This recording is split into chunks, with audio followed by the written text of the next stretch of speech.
Good afternoon, everyone. We're so glad you're with us. My name is Jerry Kowalski. I'm retired executive director at the University of Georgia. I'm joining you as I typically do from the screened-in porch.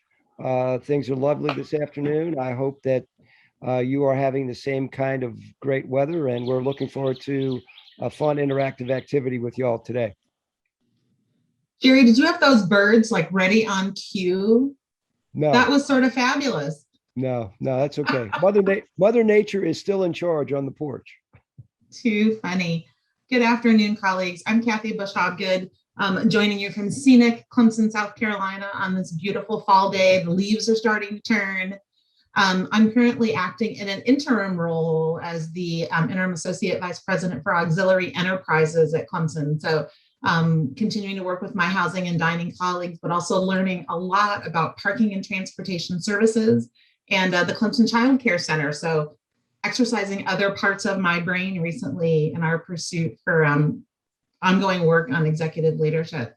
Dr. Kowalski and I started this path together almost 3 years ago now, because we had COVID crazy in the middle, on our exploration of what is executive leadership from a business construct, what does it mean in the university setting, and the study that we have been working on is an ACUHOI sponsored strategic initiative. So Jerry and I are acting as volunteer leaders that are curious about something, that have agreed to do the piece with some support from Holly and previously Justin at the home office, in terms of research initiatives and helping us with the KUI backbone from a study perspective. So one of the things that we had worked through was working with our senior housing officer colleagues, and we are going to share with you the study data. We did a presentation this summer at the virtual ACE, and we felt as though we wanted to loop back around and host some time specifically for our colleagues with an interest in talking about what executive leadership looks like at small colleges, based on our numbers. And so we'll talk you through our study, but really we want to hear from you, what's your reaction to the study so far, and how ACUHOI can give you tools that help you in your positions moving forward. Next slide, James. So as I mentioned, this project falls squarely within the association's strategic plan, specifically in the areas of education, knowledge resources, and influential leadership and advocacy. We know that our ability to get anything done on our campuses really depends on our ability to tell the story. How can we line out the narrative of why living on campus matters?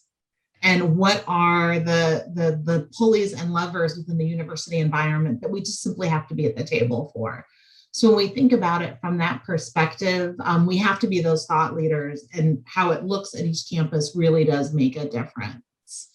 We also have centered ourselves within core competencies in CAS, and so we're having some good conversation as the new CAS standards. ACUHOI has been a great partner through the work of Alan Blattner, and updating what the housing pieces look like within that. Next slide, please. So any good study, although this is not a scientifically based or sort of doctoral level kind of study, involves a nice literature review. And as Cathy and I were examining this, we found a paucity of information within the higher ed literature, but quite a treasure trove within the corporate or business literature. So our sources initially are from things like the Harvard Business Review and Gallup and Forbes. What we wanted to do in that review was to identify common skill sets, competencies, and knowledge that would be required by senior executive leaders, really regardless of the industry. And the context that we certainly have is that senior leaders and executive leadership in housing have to be skilled and knowledgeable in both the educational aspects and the business aspects. From that literature review, we converted some items for our survey, and really basically, kind of even looked at the literature most recently through COVID. And some of you may have been familiar with the white paper that the Chronicle of Higher Education put out about leading through crisis. And that certainly affirmed some of our our instrumental, sort of the instrument related items that we had. So we're very excited about this process, but really know that again, as a reaffirmation of a statement I made previously, contemporary practice for a current senior housing officer in the 21st century has to be rooted in best practices in business, related fields, and education. We'll go to the next slide, James. Our major takeaways, we're going to actually describe each of these pictorial representations of interpersonal relationships, CAS, yesterday and today, internal, external priorities, and educational philosophy. But what we wanted to do was to explain to you that our constructs were also reaffirmed in sort of a Delphi technique. Those of you who are a little bit more informed in sort of qualitative research know that when you look at something, you want to get experts to take a look at what you're looking at too. And so we had a nice critical mass of people, many of whom are senior housing officers, some of whom were or are or were vice chancellors or vice presidents, to help us with this process. And our listening sessions with them were extremely informative for the basis of our study. We'll go to the next slide. I think the first thing we want to say is that housing officers in our study were determined to make sure they ought to possess high interpersonal and relational skills, including emotional intelligence. And that's not really rocket science, but it really was an affirmation of what was important. And as we have kind of gone through iterations of this, the importance of self-awareness also became very apparent. Absolutely. There was a large amount of conversation related to, senior housing officers have to be chief executives, but also chief education officers, right? And live and breathe in both worlds, both with their finance colleagues and with education on their campuses. And time again, through the survey and other places, we kept coming back to people and relationships are our superpowers. Without those connections, nobody gets anything else done on campus. So as we think about, what does it look like to increase training for senior housing officers, partnerships for senior housing officers, really winnowing down on that as we look at career progression, was one of the items that was identified as being just super important. The next item really was our ability to look at that three-legged stool that's referred to in the CAS literature, the facilities occupancy piece, budget human resources piece, and then the residence education piece. Many campuses have the proprietary piece of who has the ultimate responsibility, perhaps in different departments.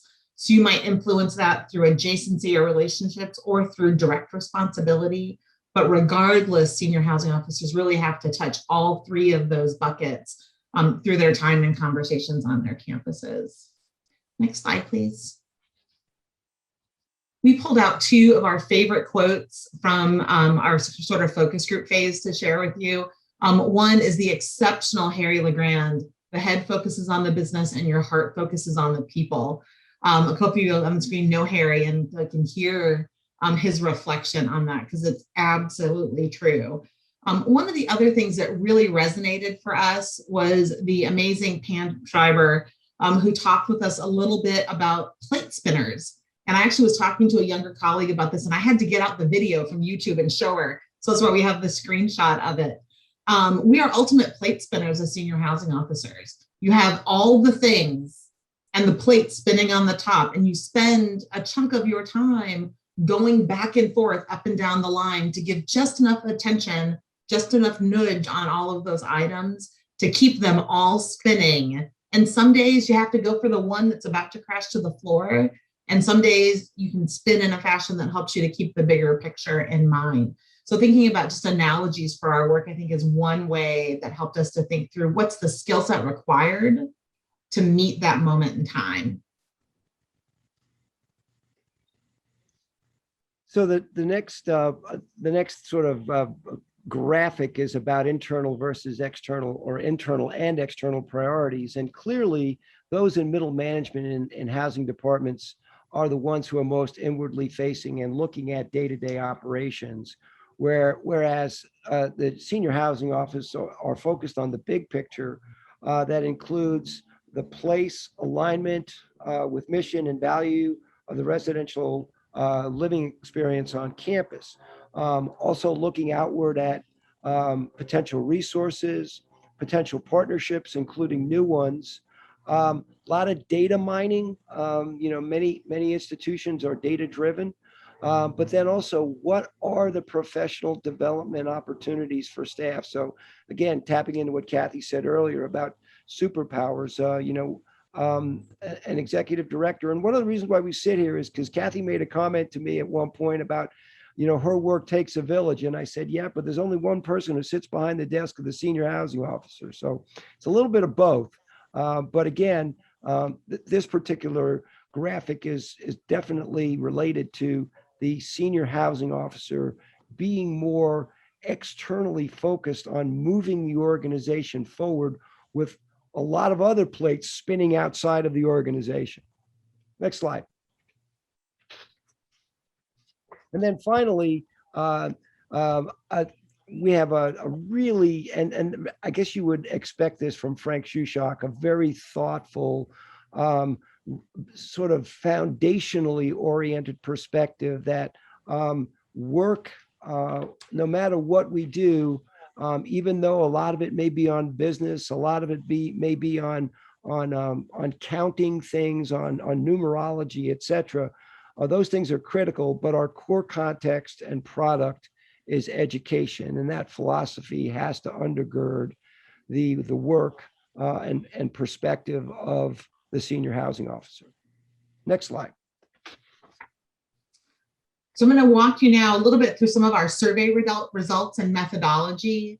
We took our focus group learning that we had done and validated it through some of our research and all of the work that we did looking at best practices. And we came up with this instrument that allowed us to look at really two different parallel paths. How effective do you feel that you are at this skill? And how often do you use it, right? Because we need to know how to do everything, but when to do it and what the best times are.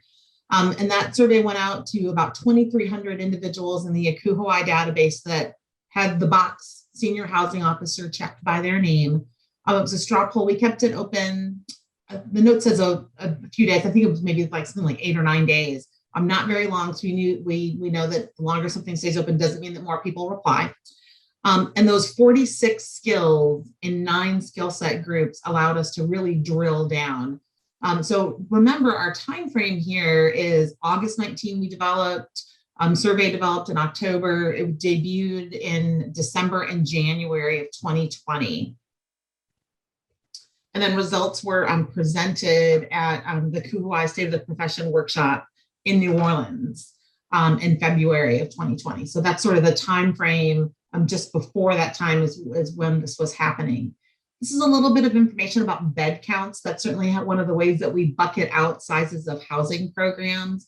So the top bar, you can see percentage of US campuses, and number of beds. So that big number there is 58%, very relatively small campuses, 25%, that big, one of the bigger groups, up to 2,500 beds, et cetera, et cetera. And then at the bottom bar shows respondents. So you can see that nearly 7 out of 10 respondents to the survey came from campuses that have fewer than 2,500 beds. So we felt as though the small college category really was well represented in our survey data, but certainly want to continue to make sure that we're hearing all voices moving forward. Next slide, please.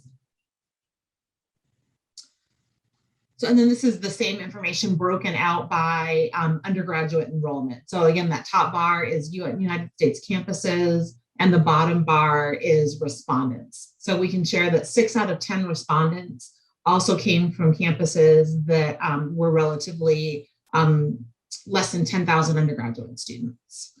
So less than 2,500 beds, less than 10,000 undergraduate students are the predominance of the voices that we heard back through the survey. Next slide, please. The majority of our respondents, 68%, reported to somebody whose title was vice president or associate vice president.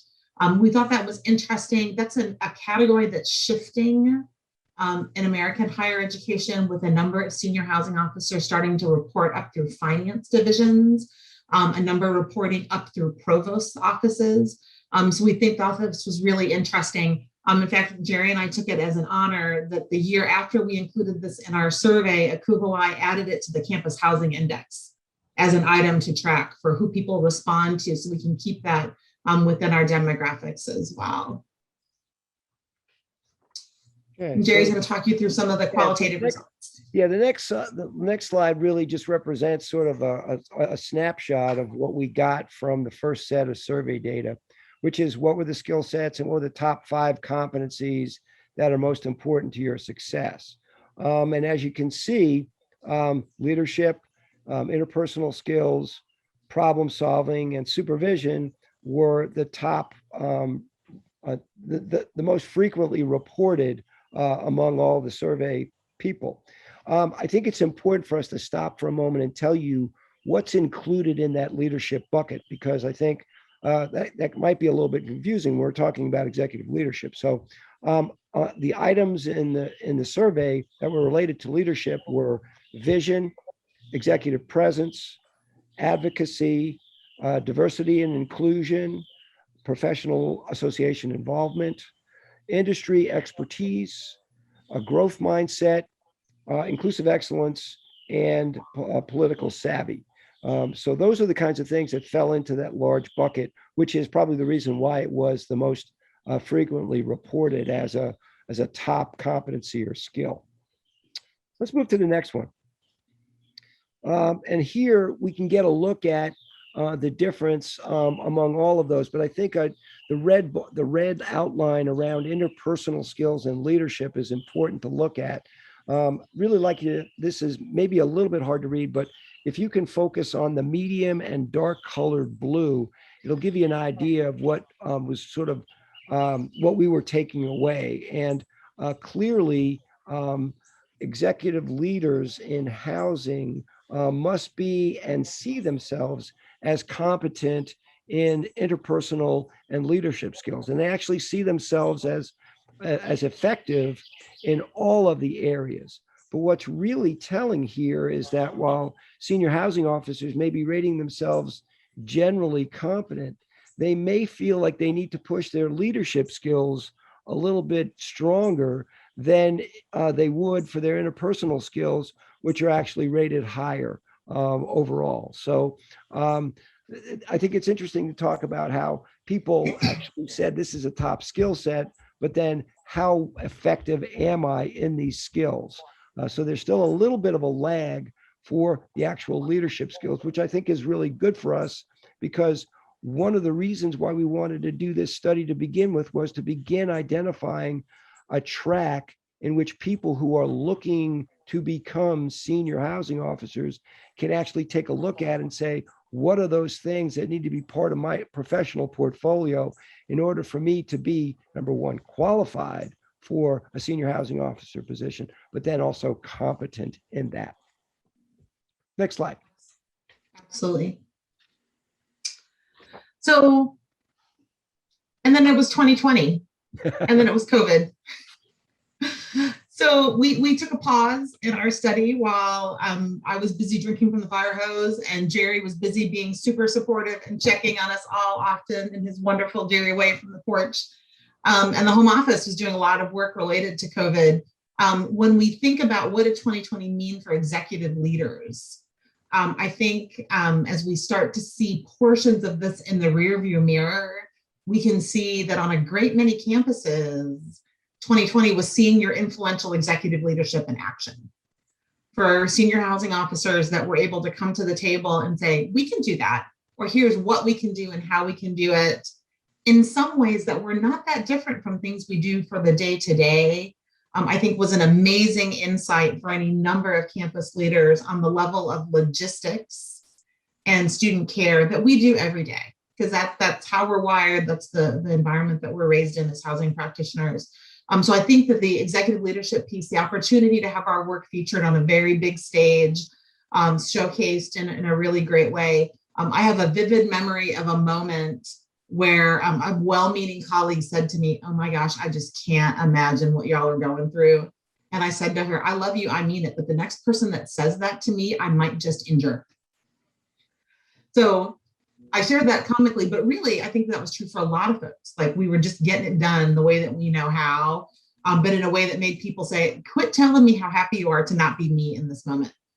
I think the ongoing weight of serving campuses as they navigated both public health and societal reckonings was very difficult for executive leaders.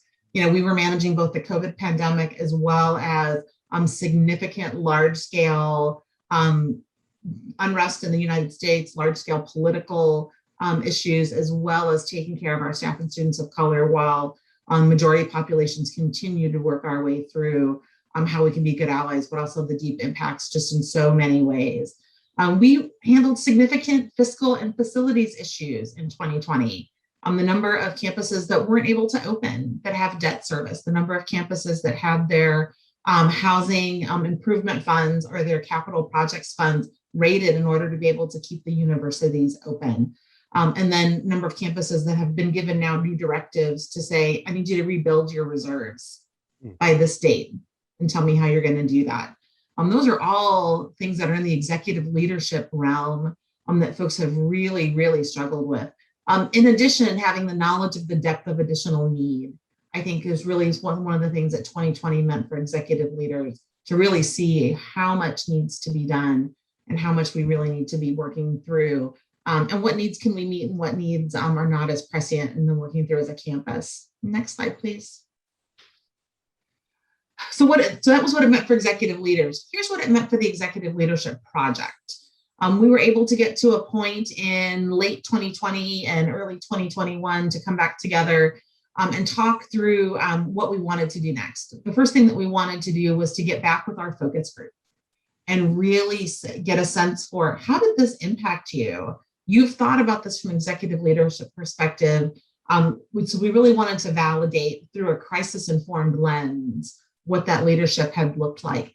It gave us a chance to study crisis response a little bit, to do a good reset as we move forward. And again, that knowledge of the depth of additional need, because we also got to study a little bit more at that time some of the internal demographics from our original study data, to see that what the aggregate numbers were, but then also to see that those numbers changed a little bit when you look at how long somebody had been in the field, when you looked at gender, as well as when you look at other racial demographics. So really interesting deep dive into that. As I said, the next step was to look back to our focus group. Yeah, thanks, Kathy. And I think what we want to sort of emphasize here is that we didn't go very wide. We went back to our 12 experts, but we went very deep. What we wanted to see was, what were the top skills that people used, what suggestions they might have for other senior housing officers for use in the future, because God forbid, this is probably not going to be the last crisis scenario that's sustained that housing officers will have to deal with. What competencies rose to the top in importance during this crisis timeframe? What lessons maybe were learned as they've looked back at some of the survey items? And then what were those aha moments that were pertinent to mention, and maybe even some silver linings that came out? So let's move to the next one. So basically, these numbers are going to look skewed because we only had 12 people responding. But I think it's important to understand that this is also how many times people talked about the buckets, the individual buckets of the 46 that we sort of had. And you can see that leadership, again, maintained its top state among all of the other potential survey items. But it included items under diversity, equity, and inclusion, again, vision and advocacy. And it was particularly telling that, particularly in the open-ended responses that we had from our experts, that there was much more work and focus that was deemed necessary for inclusive excellence. Change management and business acumen were noted as the next most important. Again, interpersonal items such as communication skills and active listening. I guess you could kind of see that being a very important part of how people were trying to take care of their staffs at the same time that all of this intense institutional survival work that was happening during the pandemic. And then again, emotional intelligence and problem solving were the next frequently mentioned items, along with self and social awareness, crisis management, and critical thinking. So again, I think we felt like the response from the experts post-COVID, sort of reflecting back and maybe even reflecting during, really just sort of resonated and reaffirmed the constructs that we've identified. In other words, the things that we said were part of executive leadership and were important were those kinds of things that folks put into place while they were living and surviving in a pandemic. Absolutely. So Jerry and I have 2 more slides, and we really want to open it up, to listen to and to talk through all of you. So the next thing, is what next, right? Jerry and I had some really famous philosophical conversations about what do we do with all of this, right? How do we let it inform what comes next? And this quote really resonated for us. I know you can all read, but I'm going to take a moment and read it to you because I think it's just so says so much that a number of people needed to hear. And it says, in the first 2 decades of the 21st century have taught us anything. It's that uncertainty is chronic, instability is permanent, disruption is common, and we can neither predict nor govern events. There will be no new normal. There will only be a continuous series of not normal episodes that defy prediction and are unforeseen by most of us until they happen. Now, most of us know Jim Collins through his better known works of Good to Great. But in this particular publication, I thought that was so prescient. The particular quote is not even within the last a few months. I think it was dated a little bit before COVID. There's something so when I shared this quote with our community directors on campus at Clemson this fall, and they said, "Wow, Miss Cathy, that is dark." And I said, "Really?" Because to me, it's comforting. If this is the level set, there is no normal, but we're going to figure it out. And we've already been through a series of not normal. So as we work through what is next normal, before it's uprooted and then something else happens, I think that there's a way to set ourselves through that really helps us to look at what are the critical factors and how do you train for that.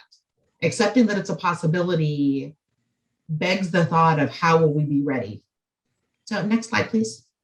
Yeah, and I think that before we leave that particular sort of frame of reference, I think it's important to know that in our literature review, the business literature is rife with examples of what has been referred to as VUCA, which is volatile, uncertain, complex, and ambiguous.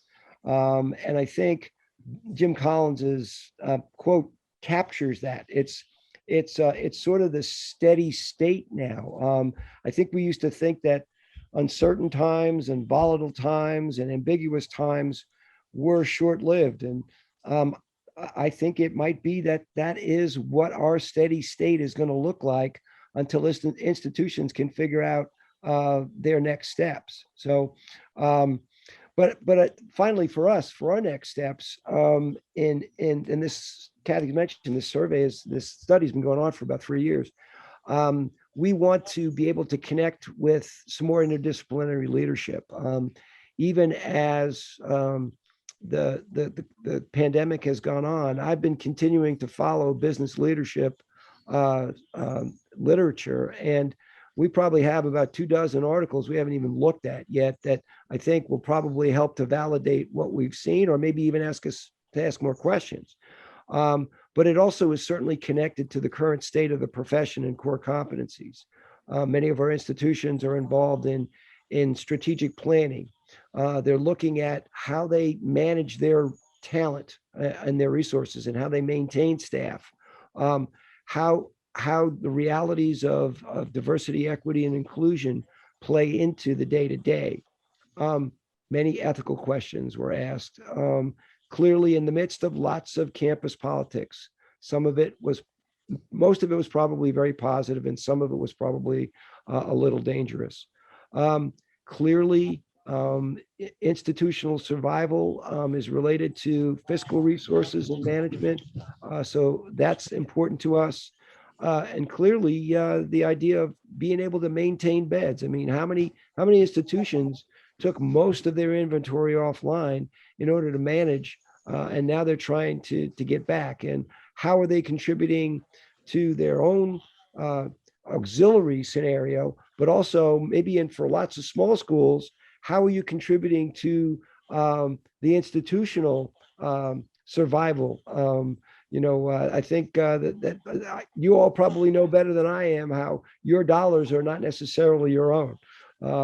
And then finally, the whole idea of how do we continue to posture leadership in a way that, number one, looks like it's attainable, but how do we also put this in a way that we will still have a pipeline of people who are interested in executive leadership positions?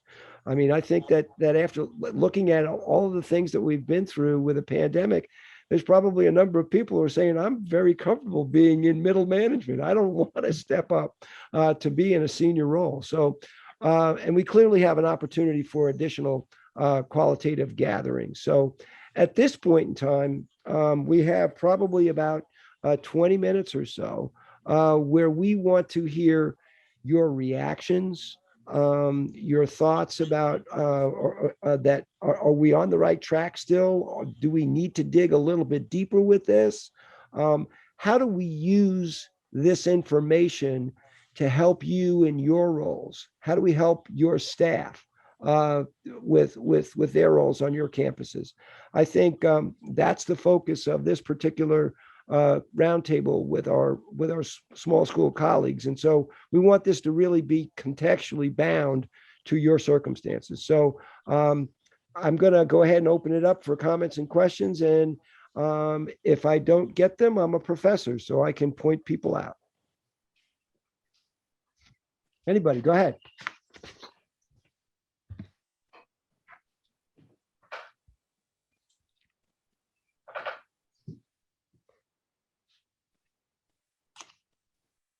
Well, I'll just share briefly as I'm on the vendor side.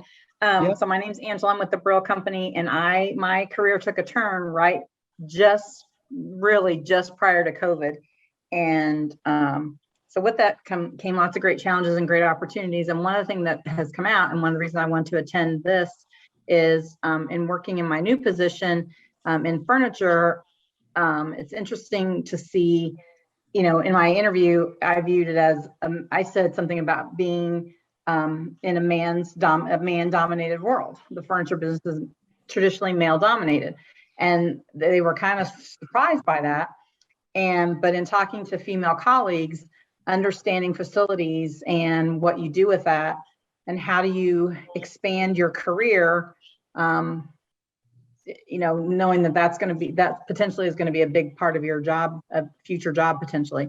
So one of the things that's come out is I'm working with Kristen Gregory from Caldwell Gregory, and then also from Crystal Henry from Jackson State in Mississippi. And we're going to present a program at MAHO, the Mississippi State Association, about women, because she's worked her way up and she's the director of housing at Jackson State.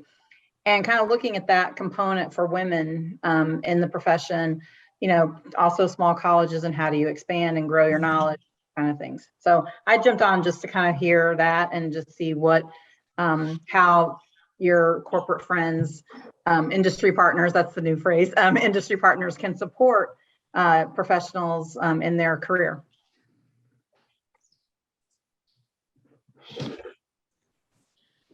This is Jill Eckert. I'm the Executive Director of Housing and Dining at Texas Women's University.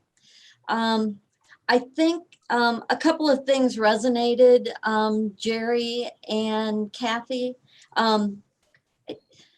talking about and using business Mhm. as critical information, that I've been reading business books for decades. And this summer I did a multi-week session with my hall directors about supervision, and we used a book that's out of print at this point, but it's really, it really, I believe, hits home. It's called The 10 Steps to Empowerment. Mhm.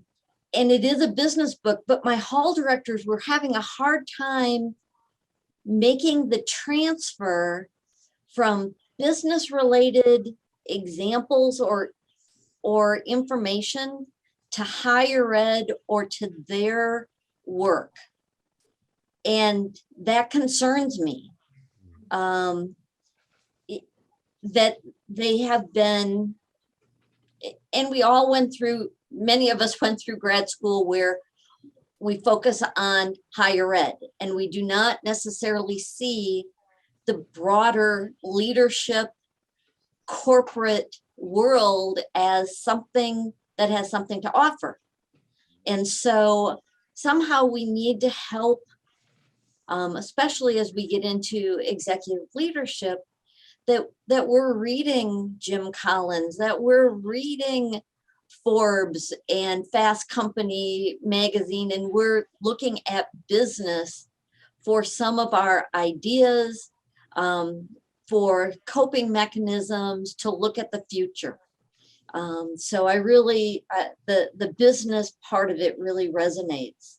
I think the other part that we all struggle with is we think, because we've been dealing with maybe student incidents, okay, I deal with this incident, I'm done. Well, COVID went on, it's going on, it's 24 months in, we want it to be done, but COVID will be with us forever, period. Now, it won't be this, and it won't be what it was a year ago, but we're now probably all going to have to get COVID booster shots, like we get the flu shots, like college students get meningitis shots as they come into school. And on top of all of that, the state of Texas went through a 100-year winter storm last February. And so there will be, I don't want to say crisis, there will be change, there will be significant incidents upon incidents, and it's not going to happen in nice, neat boxes where this month I'm dealing with a 100-year winter storm. I'm making the last of our facility improvements this month. 8 months later, we're finally finishing up a couple of things that died in February. And so the whole sense of change management, a change mentality really needs to be taught, if it can be taught, to our upcoming, not only hall directors, but our mid-managers as well as executive leader. That sense of change, and that it is not, you don't put your head in the sand, you gotta embrace it somehow and make sense of it. Angela and Jill, thank you. I think that what is also important as I think about this as a former faculty member for a couple of different programs, that professional practice pieces are always going to be critical. And so this idea of creating some kind of formal, maybe even certification, that executive directors could, or executive directors to be, could carry around, knowing that they have those kinds of exposures and experiences. It's in facilities, it's in budget, it's in the idea of managing change constantly, and I'm not going to pick on our higher ed faculty because they still have to do the basic work for student development. But I think both of your comments kind of resonate with this idea that we have, that there has to be this really almost tightrope balance that has to play into the educational piece of the enterprise and the business piece of the enterprise. And Cathy and I, when we were sort of starting this process, we both said, yeah, we all learned it, but we were sitting in the chair as we were learning it, and then the whole idea here is to be a little bit more proactive, a little bit more intentional, so that as these volatile things that change happens, people can kind of have that steady state of that basic competency and not have to worry about catching up while they're trying to keep the trains running. So that's an overall comment, but I really do think I appreciate how your statements have sort of affirmed our idea that we need to have this balance of education and business. Well, interesting fact. I was working on my EDD and I met with Josh Skillman. I don't know if anybody. I know Josh. Mhm. Okay. Josh was my mentor through Glakuho. I was Yeah. working on my EDD. I hated it. Hated it. Not even gonna lie. And I was working at a college that I could get MBA paid for. And he's like, do you always want to do small private baths? And I said, yes. And he said, then go get an MBA. You already have an MED. You got the education crap. You're good to go there. Go get the MBA because you're going to run a small college like a business. I love my MBA. I use my MBA heck of a lot more than I use my MED right now. Not even going to lie, especially with COVID, especially with counting beds and heads. And at one point I had to count toilets to beds to, I've never thought I was going to have to count occupancy by toilets, but I did. And then it's always helped with like working with the CFO, who is the money man, is what I call him at our campus. So I don't know if that helped, but like I've read the 10 steps of empowerment. I'm shocked that it's out of print because it's really good. Because I actually have it on my bookcase. I actually had to read it for my MBA. So if anybody wants a copy, I'll make copies and mail them to them. I'm not giving up my book. But so I'm lucky at the small college I'm at, my staff can come in with just bachelor's degrees. And when I started in the field, it was, you have to have a cookie cutter. You have to be, grad student, grad assistant, RD, da-da-da, da-da-da, da-da-da. And I'm like, oh my goodness, I'm never going to make it in res life because I started in missions and I didn't have a master's when I first started in res life. And someone took a chance on me and here I am. So I've been doing that with my RDs and explaining that you don't have to have a master's in higher ed. There's other ways to get that knowledge. And what are you really interested in? Because I have RDs that have a bachelor's of science and biology and they're an RD and now they're doing something in the tech world because to be honest, we have so much software nowadays. I need someone with software savvy. I don't, especially at a small private or a small state, you don't need someone who has, I don't know. So anyways, the business side has really helped me. That's why I was kind of interested in coming to this to see all of that, because for so long you have to be cookie cutter. If you're not cookie cutter, you're not going to make it.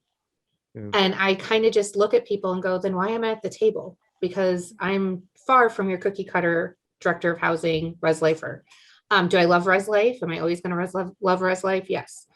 But honestly, sitting in Indiana with Josh one day and literally sulking into wherever that place is that you go to for the Glakuho conference. Does anybody know what I'm talking about? Anyways, there's a place we all go in Indiana. And I sucked into that couch and I looked at him and I'm like, I don't want to do the winter meeting place. Yeah. So I was there, sucked into a couch, and he literally said, then stop doing it. If you don't want to do it, don't do it. And it was probably the best advice I ever got. And the MBA has been so amazing. But I got to pick so we got to pick our final presentation kind of thing. And I did it on res life, like residence halls and showing that it's better to have a place that's home and not a dorm and the difference between a dorm and a residence hall. So it was really cool. But yeah, the business that side has really helped me. And I don't know if we could do a certificate with a CUI and do something that has like those business leadership expectations Because I think that would be very beneficial, especially for people that are still wanting to learn, like an SHO that wants to learn something new and doesn't maybe have like all the critiquing of an MBA, but wants like that. I mean, no joke, I definitely want the Harvard MBA certificate someday, but I'm not paying the money for it. So, got to talk to the husband about that. So it is what you want to do, but maybe if we did a certificate, I think a lot of people would do it, especially when they're at that point that they're like, what else can I do for training? I love so much about everything you just said. I'm trying to decide where to start. I'm gonna start at the end, because I think one of the things that Jerry and I have talked about. So the phase of the Jerry and I decided sort of loosely, like, we've got 3 to 5 years in us as volunteer leaders to poke around and study with us and see what we need to do, and make recommendations. And then the association will have to decide what they want to do with it. This won't be Cathy and Jerry world forever. So we're going to make some recommendations about additional study, about training programs that can be part of the Senior Housing Officers Institute, that can be part of the SHO Pathways program, that can be talking stick articles. I hear you, James Bauman. And also, one of the other recommendations that we talked about is we think there's opportunity for partnership with our sister associations of NACUBO and NACUS that have other high-level CFOs, union leaders. At some campuses, their campus rec director wields a great deal of executive leadership. Those pieces that you need that are deep finance pockets, but also leadership based. I think that there's an opportunity to show what great business people, a lot of people in student affairs are. When I was a new professional in student affairs, I remember my mentor, Jim Grimm, said to me, like, yeah, people think that housing people don't know about, the student affairs people don't know about money. They haven't met a lot of housing people, right? So the having their credentials in the certifications, we think, is really super important, because there's a piece of which you can't learn it until you're there. And then how do you implement that moving forward? I think you're going to be way ahead in upcoming times, having moved away from cookie cutter approaches. So you're going to have a lot to teach your colleagues. I believe in any number of areas, we are headed for an employment cliff. And we're going to have to look at all the things we expect of all of our employees in order to continue to fill them. I hear from people all the time that they can't hire that entry-level position, or they're burning people out after a year. We're going to have to, change that position, I think is important. But we're also going to need to bend ourselves on who's the best person for that position, and does it really need to live in, and what do those pieces look like? So you're smart to have thought through that. I would echo a lot of what Cathy said. And the only thing I'll add is that, Cathy, I think that we probably need to put SCUP on our list as well. Yeah. Because I think there are lots of carryovers. And I really appreciate the conversation about, and maybe we can do another little, discussion roundtable, but I really am intrigued how we need to dive in a little bit deeper on helping our emerging staff to take the translation that they can, there's a lot of resonance with student development literature, but how do we take corporate literature and translate that in the same way as useful to our emerging staff? And it's interesting to hear that there are maybe appear to be some barriers about why that's happening, but I really do think those kind of professional practice opportunities are in our future, and some of it may be multi-generational things as well, as I reflect on that a little bit. But I really do think that translating this data so that it makes sense, even if you're not going to become a senior housing officer, but you're going to eventually be in a position where you're going to work a budget. You're going to have to plan a facilities project. You're going to have to forecast numbers for your occupancy for next year. All of those things are beyond those things that were part of the heart of your heart in many graduate programs. Book clubs have been working. Like, I know Yeah. that sounds crazy because you think of the word book club and you're like, oh, that's so old. But what I tell my staff is go get on an audiobook and listen to it while you're walking or working Yeah. out or whatever. And then we'll talk about it. And they're like, didn't think of it that way. Or, hey, here's a really cool conversation on TED Talk. Like, Mhm. listen to it. We'll talk about it. So it's like using your freer resources to meet them at their level, because like they're younger. I mean, I was told today I don't look as old as I do, but I really am older. So like, I'm like, guys, you all could be my children. And they're like, no, no way. And I'm like, yeah, seriously, I could have knocked you all out at 20, but thanks for thinking I'm a baby. Moving on. So it's been very entertaining with them and they're awesome about it, but it was trying to figure out how to get to their level to see how I could help them educate and learn. Also getting them the technology that they want versus the technology we have to give them. So like, I got them all tablets, they don't use them, but they use their iPhones. So they all have iPhones for work. They use their iPhones all the time. They tell me they use their tablet, they sit on their desk, they watch Netflix or TikTok or whatever on it while they're working. Okay, I don't care. You want two monitors so you can watch something in this one and do work in this one? Whatever, what do we gotta do? But kind of meeting the younger employee so that way maybe you don't have them burn out. I mean, I'm at a small state school. I can't lose my staff. I already am like cutting back because of COVID. And so it's like, what do I got to do to help? And also update their programs, like their performance programs. Don't just stick with the one that was like 5 years ago. Like, look at what's changed. I mean, heck, we had to change performance programs just due to COVID. But some of that stuff is staying, just like someone said earlier, COVID's not leaving us. We're just waiting on the next one now. Sorry, that's really horrible to say, but it's the truth. So like keeping the performance programs up to par, meeting them with other resources for education. That is the one thing that COVID taught me is one, you can do a lot of stuff now with meetings with people all over. You don't have to wait until like once a year. Also, there's tons of technology out there that's free. There's tons of resources out there that's free.